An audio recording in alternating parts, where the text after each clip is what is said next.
Hello guys, नमस्ते। तपाईहरुलाई फेरि पनि स्वागत छ फर्मुला एजुकेसनको लेसन नम्बर 20 मा। ओके, सो लेटली हामी चाहिँ डेट फंक्सन चाहिँ डिस्कस गर्दै छौं हैन। सो लेसन नम्बर 19 र 20 पनि 18 र 19 पनि अलि डेट मन्थ त्यसकै वरिपरि थियो हैन। अब यो यसमा पनि यो लेसनमा पनि लेसन नम्बर 20 मा पनि हामी अलिकति डे रिलेटेड अलिकति डेट रिलेटेड नै डिस्कस गर्छौं र त्यो फंक्सनलाई हामीले भन्छौं नेटवर्क डेज। सो आज चाहिँ हामी नेटवर्क डेज डिस्कस गर्छौं हैन। अलराइट, सो नेटवर्क डेज भनेको के हो त? नेटवर्क डेज फंक्सनले के काम गर्छ है? राइट, नेटवर्क डेज फंक्सन भनेको त्यो फंक्सन हो जसले चाहिँ हामीलाई चाहिँ दुईटा डेटको बीचमा चाहिँ वर्किङ डेज कति छ भनेर पत्ता लगाउनमा मद्दत गर्छ है। अगेन, नेटवर्क डेज को काम भनेको to find out number of working days between two dates है। अलराइट, सो स्क्रिनमा देख्न सक्नुहुन्छ हामीसँग यहाँ दुईटा डेट छ। मैले दुईटा डेट राखेको छु। So date 1 date 2। सो हामीलाई के पत्ता लगाउनु छ भन्दा यो दुईटा डेटको बीचमा हैन, यो दुईटा डेटको बीचमा चाहिँ कति वर्किङ डेज छ है। सो त्यसको लागि चाहिँ हामीले नेटवर्क डेज फंक्सन युज गर्छौं है। कसरी गर्ने त? ओके, सो वर्किङ डेज भनेर एउटा हेडिङ बनाऊ। यहाँ वर्किङ डेज भनेर एउटा हेडिङ बनाऊ। सो अगेन फर्मुला टाइप गर्नलाई चाहिँ इक्वल टु नेटवर्क डेज भन्ने बित्तिकै यता आयो option returns the number of whole work days between two dates है। सो यसमा चाहिँ स्टार्ट डेट यो, फिनिश डेट यो। सो 260 दिन चाहिँ काम गर्ने दिन रहेछ, वर्क डेज रहेछ। अफ कोर्स यसले चाहिँ के गर्छ, वर्क डेज भन्ने बित्तिकै हामीले के बुझ्नु पर्यो भन्दा यसले it takes the weekends of. उसले चाहिँ वीकेन्ड्सलाई चाहिँ कन्सिडर गर्दैन काउन्ट गर्दाखेरि हैन। तर पनि वीकेन्ड बाहेक पनि कतिपय केसेसमा के हुन्छ भन्दाखेरि चाहिँ हाम्रो होलिडेज हुन्छ हैन। बिना होलिडेज त हामी मर्छौं। काम मात्रै गर्यो भने त हैन, वीकेन्ड पनि चाहियो, हामीलाई पब्लिक होलिडे पनि चाहियो हैन त। सो त्यो केसमा चाहिँ अघि नै तपाईले फर्मुला टाइप गर्दाखेरि देखिहाल्नु भयो होला, यहाँ एउटा अप्सनल छ ब्रैकेट। यस्तो स्क्वायर ब्रैकेटमा हुने बित्तिकै it is an optional argument है यसको चाहिँ। सो अब फर्स्टमा स्टार्ट डेट, सेकेन्डमा एन्ड डेट, त्यो दुईटा छ हाम्रो। अब होलिडेज हैन। सो यदि सपोज गरौँ त्यो बीचमा चाहिँ यो दिन होलिडे थियो भने मैले यसलाई क्लिक गर्यो भने चाहिँ 200 अघि नै कति थियो 260 है।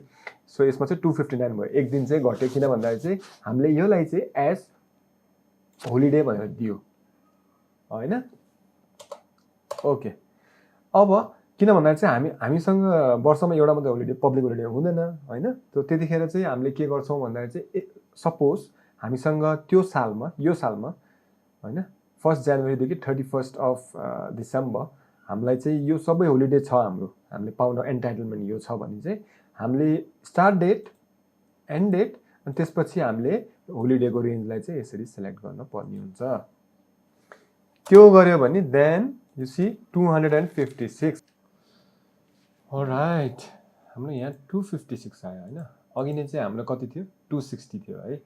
सो अघि नै चाहिँ 260 थियो टोटल डेज होलिडेजहरु त्यो नगर्दाखेरि चाहिँ 4 वटा मात्रै दिन कसरी कम भयो यो होलिडेज यसो हेर्दाखेरि त 1 2 3 8 दिन कम हुन पर्ने, 252 हुन पर्ने, यहाँ 252 हुन पर्ने, तर भएन। किन होला सोच्नुस् त एकछिन। ओके, तपाई सोच्दै गर्नुस् होला, म तपाईलाई एक्सप्लेन गरिहाल्छु है त किन हो त्यो है। ओके, सबभन्दा पहिला चाहिँ हामीले के एन्स्योर गर्नु पर्यो भन्दाखेरि चाहिँ एक्चुअली म तपाईलाई एन्स्योर गर्नुभन्दा पहिला पनि यसलाई अलिकति यसको फर्म्याटिङ चेन्ज गरिदिन्छु अनि त्यसपछि चाहिँ मेबी तपाईलाई अलिकति बढी थाहा हुन्छ। ओके, सो यहाँ हेर्नुस् है त, यो दुईटा यो सन्डे, यो स्याटरडे, यो सन्डे, यो सन्डे, यो सन्डे, हेर्नुभयो स्याटरडे, यो स्याटरडे, यो सन्डे, यो सन्डे, यो सन्डे। सो कति दिन भयो ल भन्नुस् त। किन भन्दाखेरि चाहिँ यो डेटले जब हामीले यो नेटवर्क डेज युज गर्छौं त्यतिखेर यसले चाहिँ वीकेन्डलाई माइनस गर्छ अघि नै मैले भने जस्तै। सो यसलाई चाहिँ अटोमेटिकली पहिल्यै माइनस भइसक्यो यो। सो डबल चोटी हामीले चाहिँ माइनस गर्न मिल्दैन यसलाई बिकज इट्स ओन्ली 1 डे हैन। अब हाम्रो दुर्भाग्यपूर्ण स्थिति के छ भन्दाखेरि चाहिँ हाम्रो छुट्टीहरू सबै विकेन्डमै पर्यो कि यो 4 वटा छुट्टीहरू चाहिँ विकेन्डमै पर्यो त्यसले गर्दा यो अलरेडी माइनस भइसक्यो सो यसलाई चाहिँ यसले काउन्ट गरेन सो 4 वटा काउन्ट नगर्दा 8 वटामा चाहिँ 4 वटा मात्रै बाँकी रह्यो त्यसले गर्दा चाहिँ 260 मा चाहिँ 4 वटा काटेर चाहिँ ओभरअल वर्किङ डेज त्यो यो सालको चाहिँ 256 भयो सो अगेन हाम्रो यो होलिडेजहरू चाहिँ विकेन्डमा परेको हुनाले चाहिँ त्यो एकचोटि मात्रै काउन्ट हुन्छ त्यसले गर्दा चाहिँ यो डबल काउन्ट नहुने भएको हुनाले चाहिँ माइनस गर्दाखेरि 8 दिन होइन होलिडेज 4 दिन माइनस हुने भयो त्यसले गर्दा 260 मा 4 घटाउँदा 256 हुन्छ सो यसरी चाहिँ हामीले चाहिँ network days number of working days between two dates चाहिँ हामीले यसरी चाहिँ पत्ता लगाउन सक्छौँ है Alright guys, thank you very much for watching. Take care, stay safe, bye.